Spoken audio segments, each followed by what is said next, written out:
अगर हम मोदी के खिलाफ बोलते इसको पाकिस्तान भिजा दो, अब आप बोल रहे हैं वो कंट्री को देखो।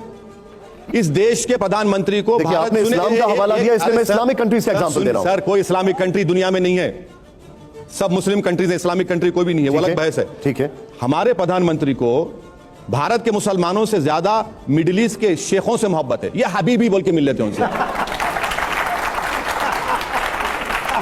हम क्या करेंगे उसका, अब हम क्या करेंगे उसका बताइए, उसका जिम्मेदार मैं थोड़ी हूं।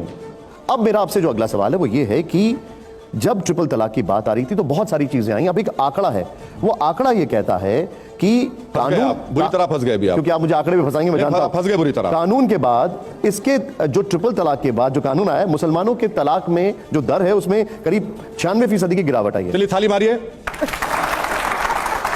अब सुनिए, अब दोबारा थाली नहीं मारेंगे आप सोचने में मजबूर करूंगा मैं आपको।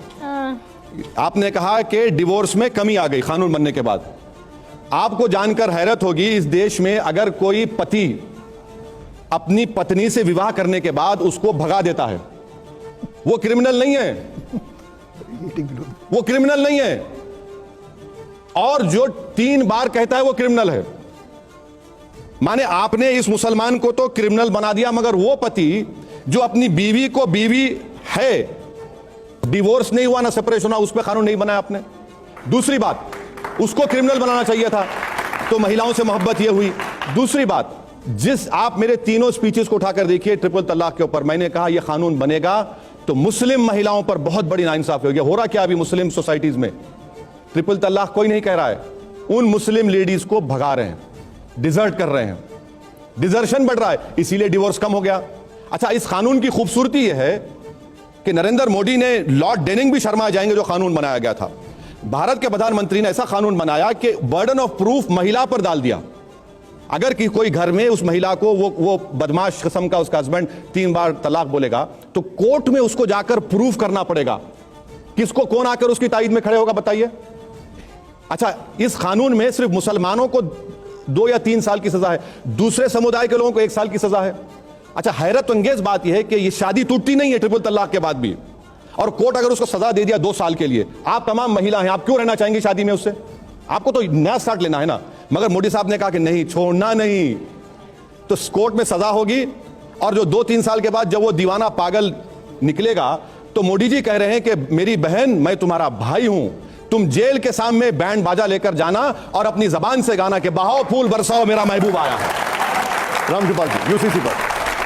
नीरजा जी ने जो सवाल पूछा था, मैं बस केवल यह पूछ रहा हूं कि जैसा अभी आपने कहा कि लोग डिजर्व, मतलब ऐसे घर से निकाल देते हैं, अगर राइट टू प्रॉपर्टी में पुरुष और महिला, स्त्री और पुरुष की समान भागीदारी हो, जैसा कि आप कह रहे थे, तो ये बताइए कि क्या तब भी निकाल सकती? जो नीरजा जी का सवाल सिर्फ ये था कि उत्तराधिकार, महिला और पुरुष का पेरेंटल प्रॉपर्टी में बराबर का हक, कम से कम ये महिलाओं, अगर महिलाओं के बारे में इरेस्पेक्टिव आप ये कह रहे हैं कि हिंदू सोसाइटी में डिवोर्स नहीं हो रहा है?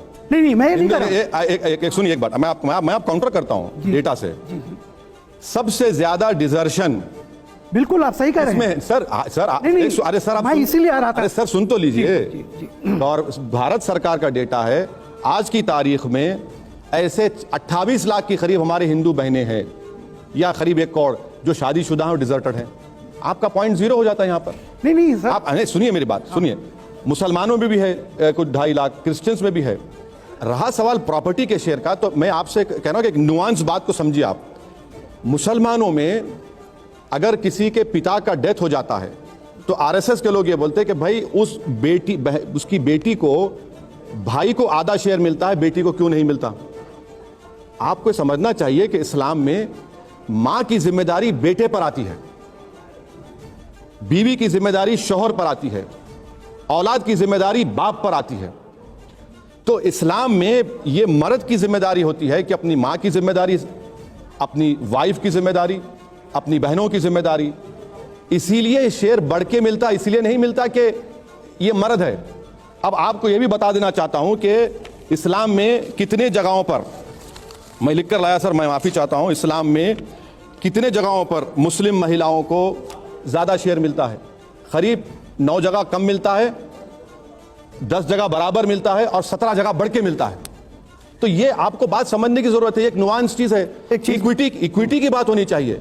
आप बोलेंगे भाई आधा शेयर क्यों नहीं मिलता, तो आप ये बताइए फिर बेटे की जिम्मेदारी, मां की जिम्मेदारी बेटे पर होती है, बेटी पर नहीं होती। नहीं, लेकिन एक और बात इस्लाम में अगर कोई जर्नलिस्ट है, कोई डॉक्टर है, वो अपनी उसकी इनकम में शौहर का कोई हक नहीं है ओवैसी साहब, सिवाय ज़कात देने इसमें के। थोड़ा सा क्लैरिटी चाहिए मुझे। बोलिए। ये मैं जानना चाह रहा हूं, जैसे हिंदू परिवार हैं उसमें बेटा बेटी का समान अधिकार है, ये कहा जा रहा है। मुस्लिम परिवारों में मुस्लिम परिवारों में एक चीज कही जा रही है, वो ये कही जा रही है कि अगर घर में सपोज करिए कि किसी पिता की मृत्यु हो जाती है और घर में बेटा नहीं है, तो बेटी को अधिकार नहीं मिलेगा, वो चाचा की तरफ जाएगा। क्या ये बात सही है? वही तो हम आपको बता रहे हैं कि चाचा की भी जिम्मेदारी उसके भाई की औलाद पर आती है। नहीं, लेकिन अगर घर में बेटा नहीं है तो बेटी को नहीं मिलेगा। क्या ये बात सही है? नहीं, बेटी को मिलता है, नहीं मिलने का नहीं है, हिस्सा मिलता है, मगर चाचा की जिम्मेदारी होती है कि वो उन ऑर्फन्स का जिम्मेदारी हासिल करें। जब वो उन पे जिम्मेदारी होती है कि उनको पढ़ाए लिखाए, उनको इज्जत की जिंदगी गुजारे, उनकी शादी करवाए, और जब उस लड़की की शादी हो जाती है तो उसके शौहर की जिम्मेदारी होती है। देखिए, थ्योरेटिकल तो ये समझ में आ रहा है, लेकिन क्या प्रैक्टिकली आपको लगता नहीं है कि वो बेटी के ऊपर जाना चाहिए, जो हेयर है वो बेटी बनना चाहिए? नहीं सर, देखिए इस प्रॉब्लम ये है कि आप अपने हिंदुइज्म के बारे में आप ये नहीं बता रहे हैं कि आपके पास राइट टू विल है। बच्ची की शादी होती, कन्यादान कर दिए, जहेज दे दिए, जहेज जाता है दूल्हे को। राइट टू विल हिंदुइज्म में मैं कई केसेस जानता हूं मेरे दोस्तों में, बाप ने अपनी पूरी जायदाद बेटे के नाम पे कर दी। इस्लाम में अगर Javed Ansari right to will करना भी चाह रहे तो नॉट मोर देन 1/3, वो इख्तियारी नहीं है। नहीं, लेकिन क्या तो हिंदू अब क्या बीजेपी विल पावर निकालना चाह रही है? अच्छा, तो मुझे एक बात बताइए, एक और इससे मिलता जुलता सवाल है कि क्या भारत में लड़कियों की शादी की उम्र फिक्स नहीं होनी चाहिए? अब इसका आप फिर फंस गए आप, या प्यूबर्टी ही शादी की उम्र? आप फिर फंस गए। अच्छा, दोनों भी सवाल जवाब देता हूं। ठीक है। देखिए, हिंदू धर्म के लिहाज से आप शादी 18 साल में लड़की करना है, उससे पहले नहीं कर सकते। आपने कानून बना दिया, मगर आपने क्या कहा? लफ्ज वॉइड कहा, मैरिज इज वॉइड।